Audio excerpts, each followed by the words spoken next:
Gracia y paz, mis amados hermanos y amigos de Edificados en la Palabra. Una vez más damos gracias al Eterno que nos permite día tras día llegar hasta sus hogares con estas reflexiones que son para conocer de mejor forma la Palabra de Dios a través de las exposiciones que cada uno de nuestros amados hermanos lo hacen, tratando siempre de dar la honra, la gloria a nuestro Padre Eterno. Damos gracias al Señor por este día que nos permite tener el privilegio de presentarnos delante de Él con un tema titulado La partida de Jesús de este mundo, a través del eslogan que venimos compartiendo desde el mes de septiembre, el Evangelio a la manera de Jesús, estudiando Juan. Hoy nos corresponde mirar los versículos del libro de Juan, capítulo 13, versículo 31 al 38. La partida de Jesús de este mundo. Es necesario, mis amados hermanos, que este tiempo también lo pongamos en oración, para que sea Él manifestándose en nuestra vida, y sea Él guiándonos con sabiduría y entendimiento. Ahí donde está, yo le invito a que doble su cerviz al polvo de la tierra, para tener esa comunión, ese encuentro personal con el Señor, y poder deleitarnos en su palabra, sobre todas las cosas, poder hacer las cosas conforme a su propósito y voluntad. Amado Padre Celestial, tú que moras en las alturas, en esta mañana y tarde venimos delante de ti, con corazón contrito, humillado, reconociendo, Padre de los cielos, que solamente a través de el conocimiento, la comunión y la comunión con tu Hijo Jesucristo, es que podemos conocerte a ti mejor, porque tu palabra dice, el que ha visto al Hijo ha visto al Padre. Y a través de estos estudios te pedimos que seas tú, guiándonos con sabiduría, discernimiento, para que todo lo que hagamos sea conforme a tu propósito, a tu voluntad, y sobre todas las cosas, que seas tú manifestándose en medio de tu pueblo, guiándolos con sabiduría hacia la sana doctrina. Gracias, Padre amado, en el nombre de Cristo Jesús oramos. Amén y amén.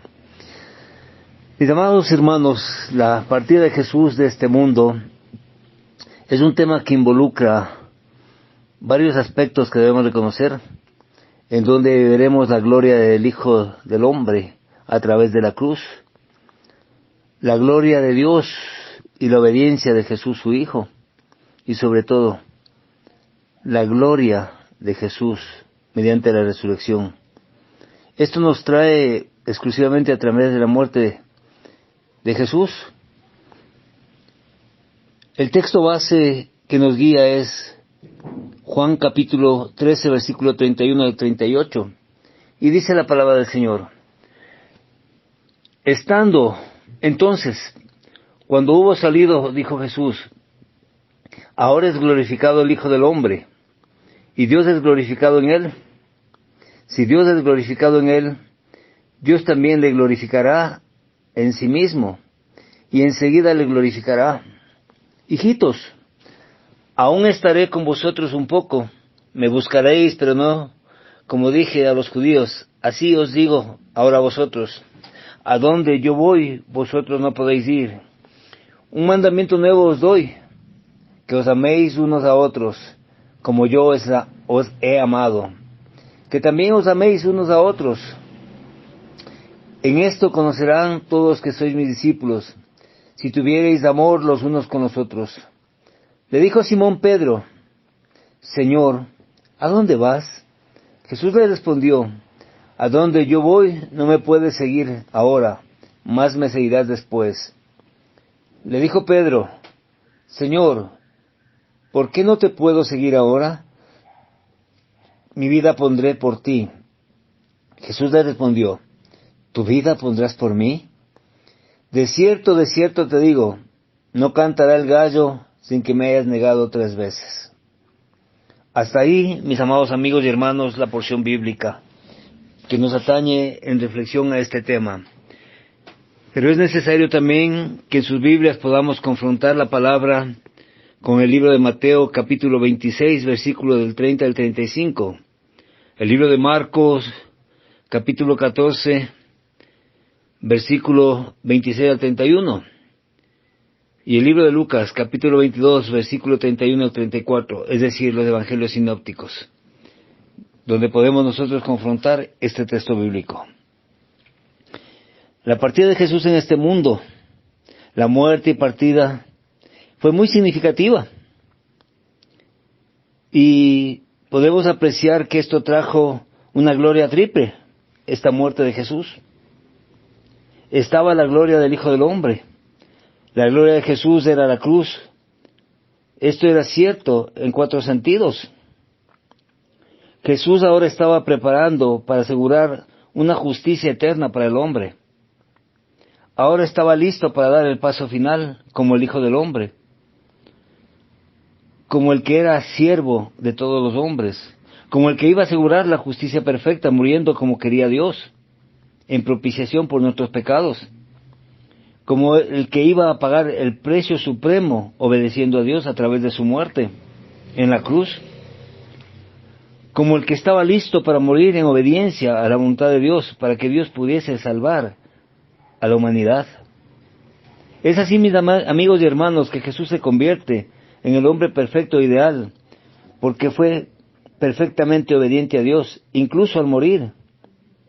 Y al ser como el hombre ideal, su justicia y muerte puede ser un ejemplo para la justicia y muerte de todo hombre. Una persona no solo tiene que creer en el hecho de que la muerte de Jesús lo cubre. Hubo gloria en ser el Hijo del Hombre, en ser el ideal de justicia y muerte de todos los hombres. La cruz glorifica a Jesús como el Hijo del Hombre. Sí, mis hermanos, la cruz glorifica a Jesús como el Hijo del Hombre. Es por eso que nosotros podemos ver a través del libro de Juan, capítulo 3, versículo 14 y 15, que nos dice: y como Moisés levantó la serpiente en el desierto, así es necesario que el Hijo del Hombre sea levantado, para que todo aquel que en él cree no se pierda, mas tenga vida eterna.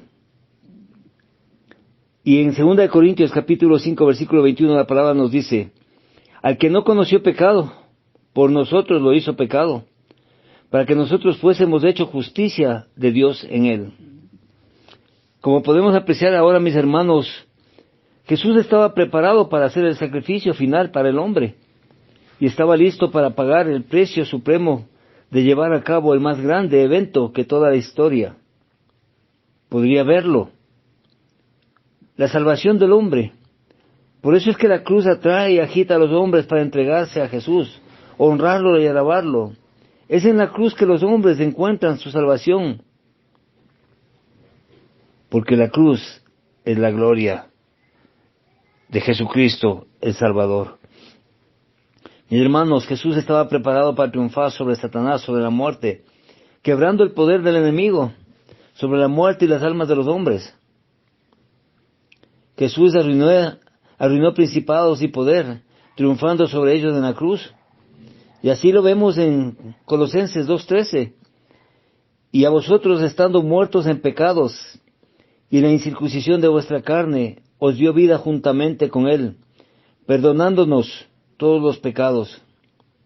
Como podemos ver, también Jesús destruye las obras del enemigo. Y la palabra del Señor así lo manifiesta: el que practica el pecado es del diablo, porque el diablo peca desde el principio. Para esto apareció el Hijo del Hombre, para deshacer las obras del diablo, en 1 Juan 3:8. Jesús rompe también el poder y el temor de Satanás sobre la vida y las muertes. Y en el libro de Hebreos, capítulo 2, versículo 14 y 15, dice así: así que por cuanto los hijos participaron de carne y sangre, también participó de los mismos para destruir por medio de la muerte al que tenía el imperio de la muerte, esto es el diablo, y librar a todos los que por el temor de la muerte estaban durante toda la vida sujetos a servidumbre. Mis amigos oyentes y amigos hermanos edificados, hay gloria en el triunfo y victoria sobre el enemigo, especialmente sobre alguien tan poderoso e influyente como lo es Satanás. Por eso es que decimos que la cruz es la gloria de Cristo. Y en Juan capítulo 12, versículo 31 y 32, que ya lo miramos, dice: ahora es el juicio de este mundo. Ahora el príncipe de este mundo será echado fuera, y yo, si fuere levantado de la tierra, a todos atraeré a mí mismo. Fue la declaración que hizo Jesús. Jesús también demuestra que el sacrificio perfecto y la negación propia y el valor y la fuerza, el amor y la compasión realmente existen cuando Él muere en la cruz. Hay una gran gloria en cada una de estas cualidades. Sí, mis hermanos, hay una gran gloria. Y la gloria de Dios fue la perfecta obediencia de Jesús. Dios fue glorificado por la suprema obediencia de Cristo, muriendo. Su obediencia al morir en la cruz dio realce, dio la honra a nuestro Padre Eterno. Y así lo vemos en Juan capítulo 10, versículos 17 y 18. Por eso me ama el Padre, porque yo pongo mi vida para volverla a tomar. Nadie me la quita, sino que yo de mí mismo la pongo. Tengo poder para ponerla, y tengo poder para volverla a tomar. Este mandamiento recibí de mi Padre. En Efesios 5:2, y andad en amor, como también Cristo nos amó, y se entregó a sí mismo por nosotros, ofrenda y sacrificio a Dios en olor fragante. Y en el libro de Hebreos 5:8, y aunque era hijo, por lo que padeció, aprendió la obediencia. Vemos que la justicia de Dios fue perfectamente satisfecha en la cruz. Su honra fue restaurada por la cruz, puesto que el mal hecho en su contra fue justamente castigado a través de la muerte de Cristo. Y en Romanos 3:25 la palabra nos dice, a quien Dios puso como propiciación por medio de la fe en su sangre para manifestar su justicia, a causa de haber pasado por alto en su paciencia los pecados pasados. En Romanos 3:25. Y en 1 de Juan 2:2 dice, y Él es la propiciación por vuestros pecados, y no solamente por los nuestros, sino también por los de todo el mundo. Vemos entonces, mis amados amigos y hermanos, que el amor de Dios fue perfectamente demostrado en la cruz. Él dio a su Hijo, al unigénito, para pagar el precio supremo por el hombre, sacrificar su vida por el hombre. Por eso dice en Romanos 5:8, mas Dios muestra su amor para con nosotros, en que siendo aún pecadores murió por nosotros. Está la gloria de Jesús en sí mismo. Es la resurrección, la ascensión y la exaltación. ¿Qué quiere decir en sí mismo? Aquí podemos ver dos respuestas posibles, mis hermanos. Jesús estaba pidiendo ser glorificado en Dios mismo, con la propia persona de Dios, con su presencia muy especial y su poder y gloria. Esto, por supuesto, fue cuando Cristo fue colocado en el trono de Dios mismo, Apocalipsis 3:21. Jesús estaba pidiendo ser glorificado en su propia persona, ser infundido con una manifestación de la presencia de Dios y del poder de la gloria. Esto fue hecho en la resurrección y la ascensión y la exaltación de Cristo.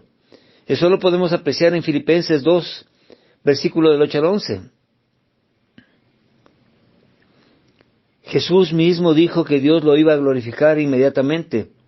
Y así lo vemos en el libro de Juan capítulo 12, versículo 23-24. Jesús le respondió diciendo, ha llegado la hora para que el Hijo del Hombre sea glorificado. De cierto os digo, que si el grano de trigo no cae en la tierra y muere, queda solo. Pero si muere, lleva mucho fruto. Y en Juan 17, 1, 4 y 5 dice la palabra del Señor. Estas cosas habló Jesús, levantando los ojos al cielo, dijo, Padre, la hora ha llegado, glorifica a tu Hijo, para que también tu Hijo te glorifique a ti. Yo te he glorificado en la tierra, he acabado la obra que me diste que hiciese. Ahora pues, Padre, glorifícame tú al lado tuyo, con aquella gloria que tuve contigo antes que el mundo fuese.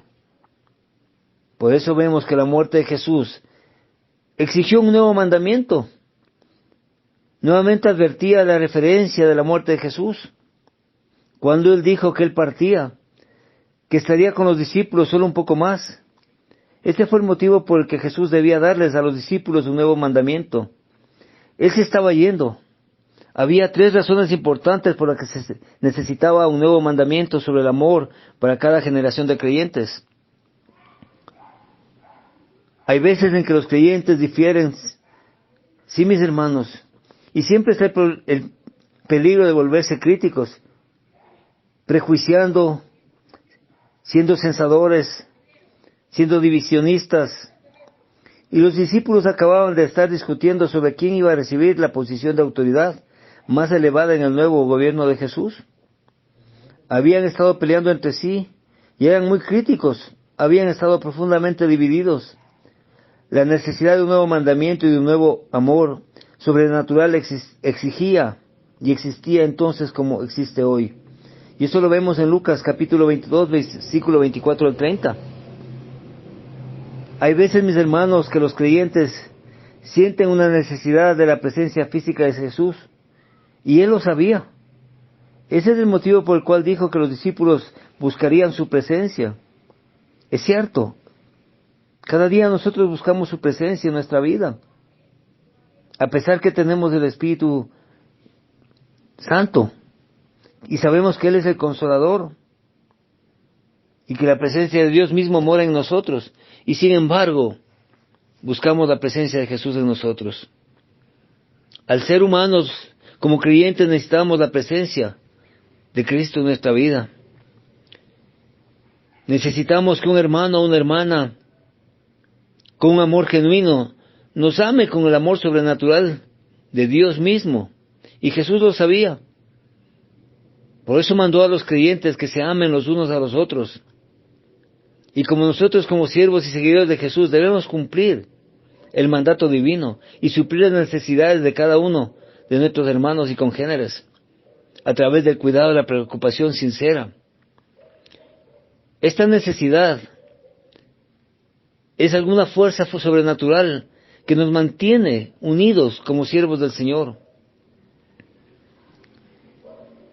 Esta necesidad es la que nos permite poner en vigencia el nuevo mandamiento, que es amar como amó Cristo. Ese es el nuevo mandamiento, que nos amemos unos a otros, con la misma esencia de ese amor ágape que Cristo nos amó. Y aquí podemos apreciar algunos puntos importantes. Este no es el antiguo mandamiento, ama a tu prójimo como a ti mismo. No es el mandamiento de un amor humano. Este mandamiento es un nuevo mandamiento que se les da únicamente a los discípulos. Es el amor espiritual que debe existir entre los creyentes como hermanos y hermanas en la fe y siervos del Altísimo, que ministran y trabajan juntos en la obra del Señor. El amor mandado es el amor de Jesús mismo, que es el amor de Dios mismo. El amor que puede estar en nuestros corazones solo mediante el Espíritu Santo. Y eso lo podemos comprobar en Romanos 5:5. No es el amor físico normal entre prójimos que manda Dios. Es un amor espiritual que es obtenido solo por el Espíritu de Dios. Este aspecto distintivo de este amor permite que Jesús more en nuestros corazones, ya que solo el Espíritu de Dios puede colocar el amor de Jesús dentro del corazón del creyente. El Espíritu Santo puede crear dentro del creyente el amor de Jesús mismo. El amor de Jesús es un amor espiritual.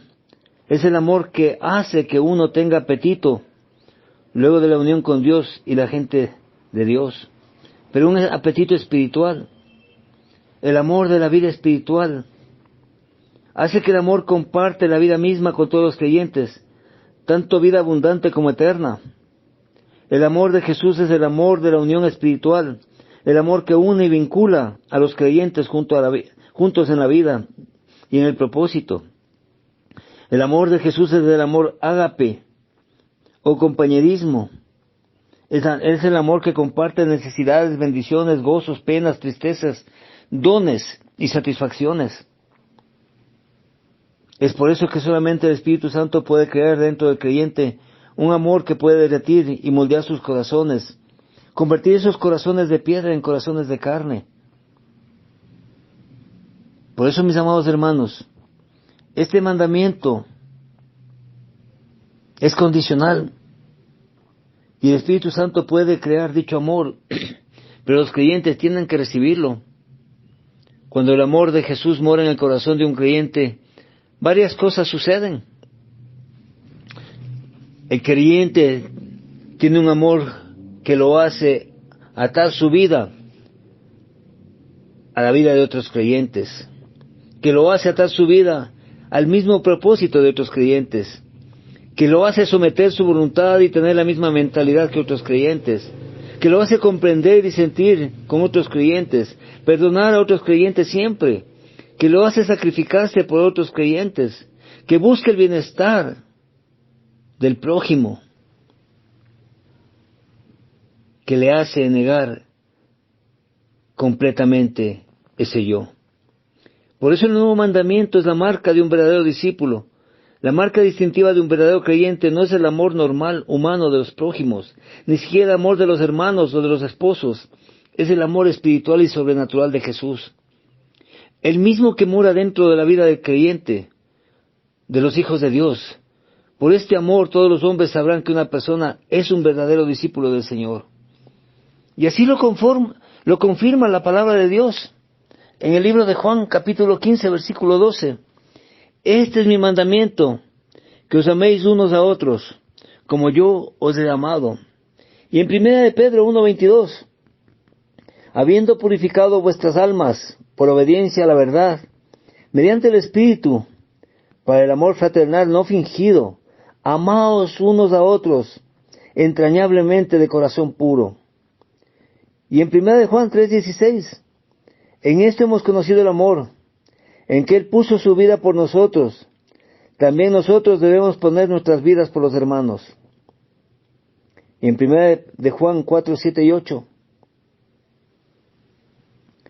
amados, amémonos unos a otros, porque el amor es de Dios. Todo aquel que ama es nacido de Dios, y reconoce a Dios. El que no ama no ha conocido a Dios, porque Dios es amor. Todo esto nos ha traído a nosotros la partida de Jesús de este mundo. Todo esto nos ha traído. La muerte de Jesús reveló una lealtad tambaleante y vacilante. Y por eso le advertía lo que hizo Pedro.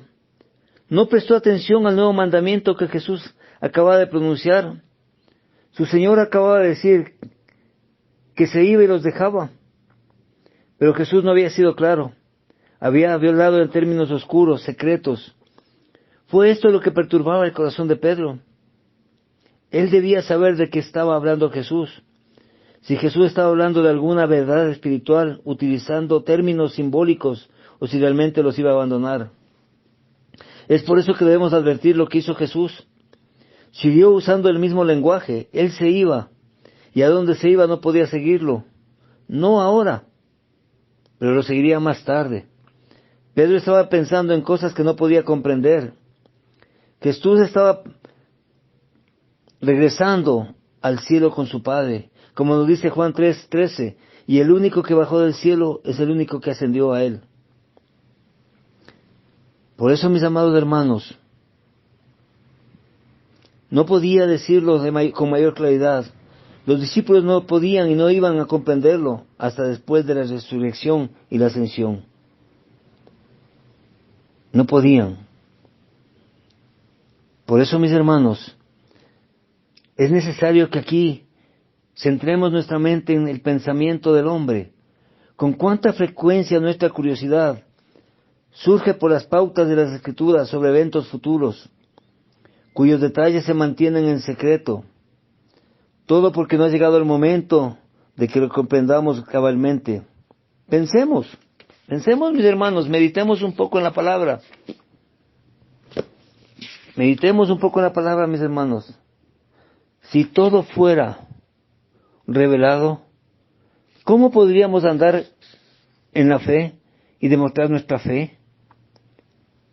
Si camináramos por la vista, viendo y comprendiendo todo, no habría nada en qué creer.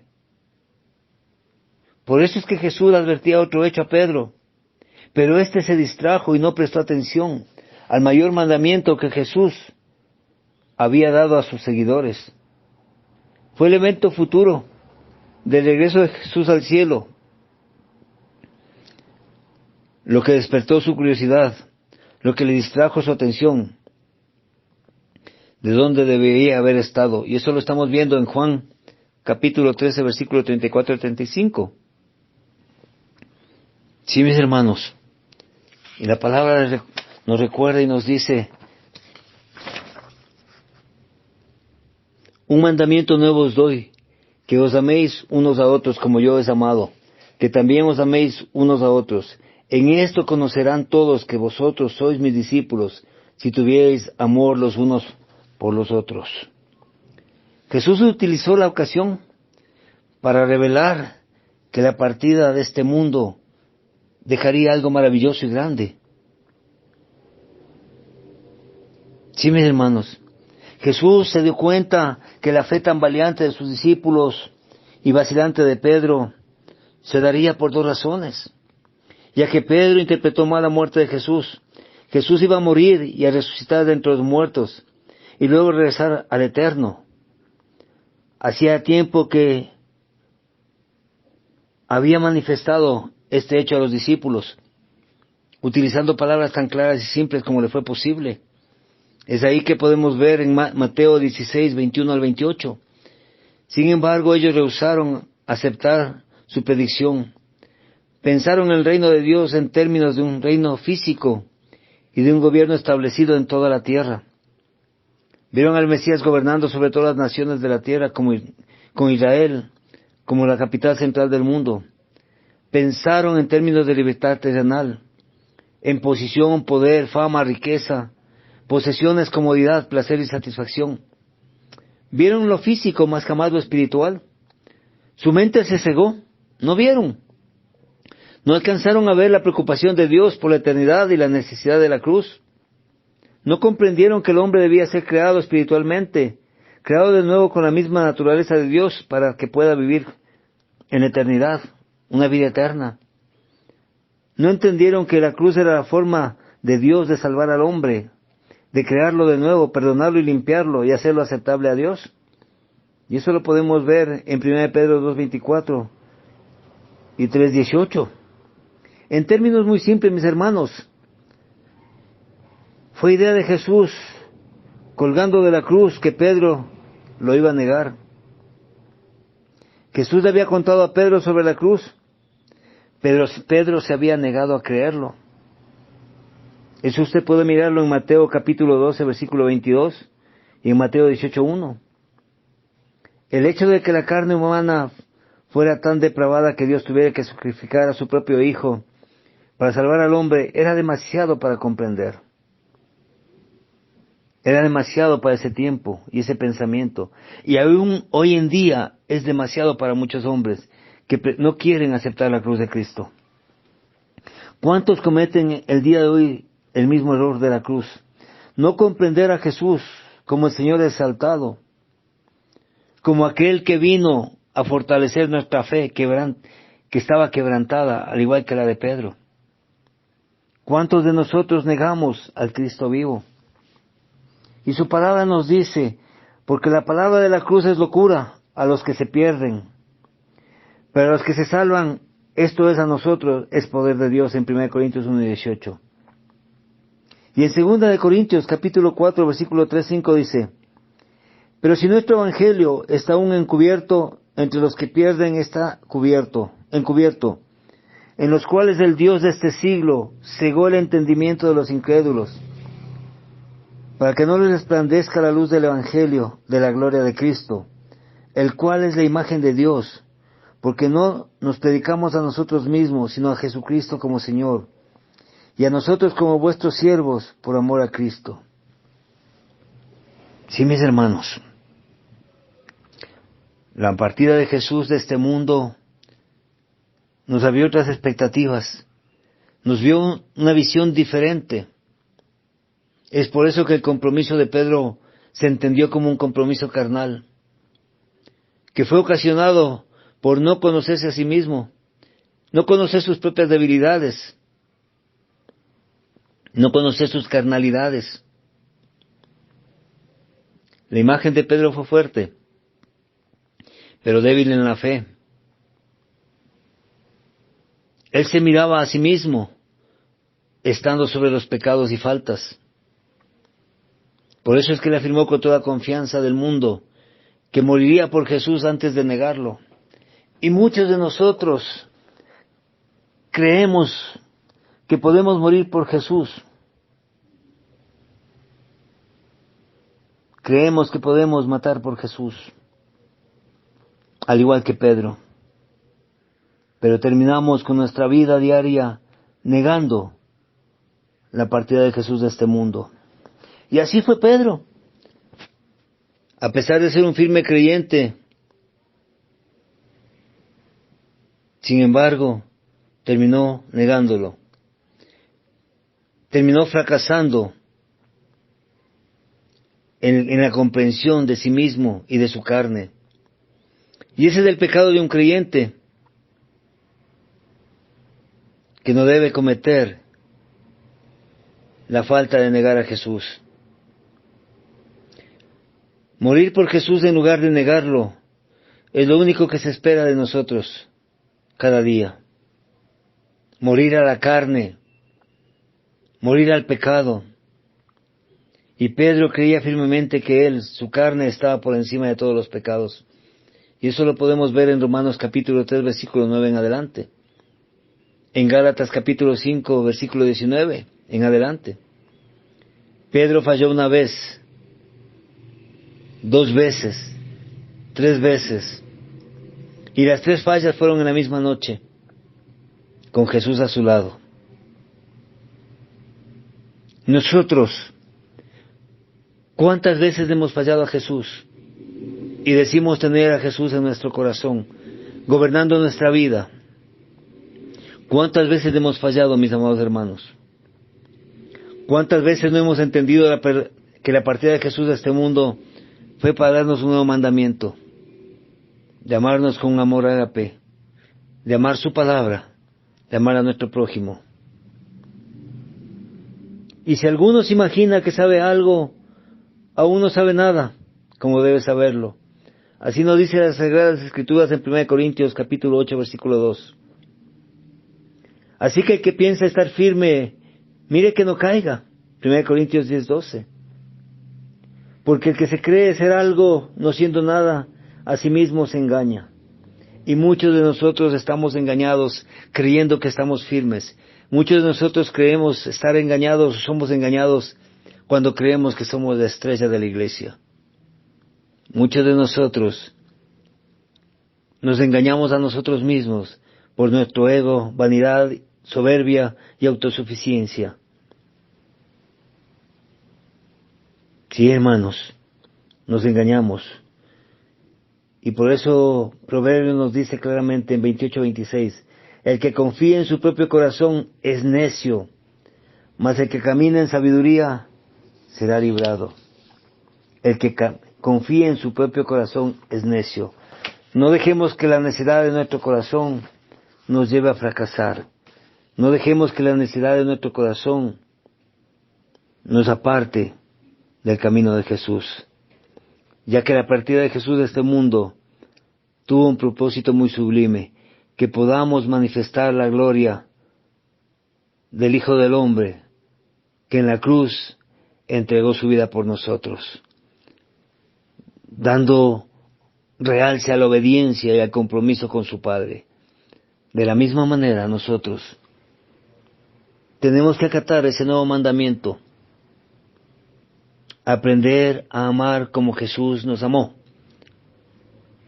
hasta pagar con su vida en la cruz por la redención de nuestras faltas. Ese es un amor más que sublime, y ese es el mandato de Jesús. La partida de Jesús de este mundo nos está indicando en este día que debemos aprender a amar a nuestro prójimo a tal grado que si es necesario demos la vida por él, como Jesús la dio por nosotros y por nuestros pecados. Que el Señor sea bendiciendo su santa palabra de la Iglesia de Dios Séptimo Día en Quito, Ecuador. Su hermano en Cristo, Edwin Balseca Jaramillo, y esto es para la honra, honor y gloria de Jehová de los ejércitos. Paz a vosotros, amados hermanos.